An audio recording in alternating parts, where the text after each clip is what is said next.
Ako si AG and I play the rhythm guitars. Ako si Ace, ang tambolista ng banda. Ako si Oli, vocalista. I'm Lester, I play bass. Ako si Almon, ang keyboardista ng banda. Ian, electric guitars. 2014, ako, si AG, tsaka si yung dati namin vocalist. Nag-jam lang kami sa tapat ng bahay namin. Tapos, parang yan, nag-start na yung concept na paano kaya magbanda tayo. Tapos acoustic lang na yung tugtog, tapos puro masasakit yung banda. Kaya po sakali, dahil lagi kami nasa kalsada na. Well, nabuo yung mga kanta kasi namin or na-conceptualize yung mga kanta na binuo namin, sinulat namin. As in, literal sa gutter lang nung kanto ng street namin. Tapos dun sa lugar na kasi burger shop yun eh. And dun sa tapat ng burger shop din, marami talagang, syempre pag may mga pagkain, may mga pusa na nandun.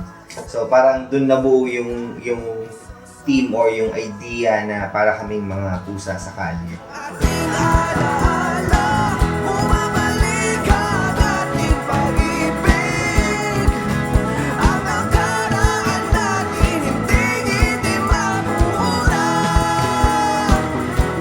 Nung time na yun, nagsimula talaga, wala kaming magagarbong gamit. Kasi wala kaming pambili ng drum set, wala pa kaming keyboard wala pa kaming keyboardist at that time.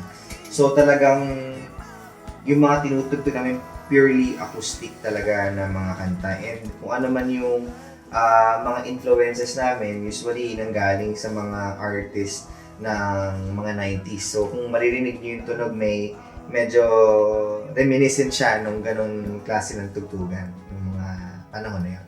So, ang unang original song namin na na-release under Viva is yung song na Kapit Pa. It's actually a personal experience of mine.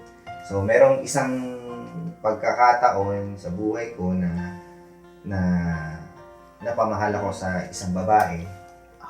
Tapos, nagkataon na, alam mo yun, parang napaka-special ng babae yun kasi napakabait. Maganda, ganyan. Tapos maganda rin yung pakikitungo sa'yo. So, hindi madaling hindi ma-fall dito sa babaeng to. Kaso, ang nangyari nga, nung mga time na yun, mahal mo na siya, kaso, may mahal siyang iba.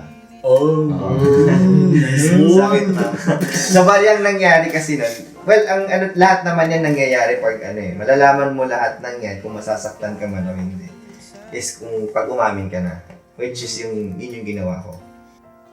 Pero ang plot twist dun sa kanta na yun, girlfriend ko na siya ngayon. Nice.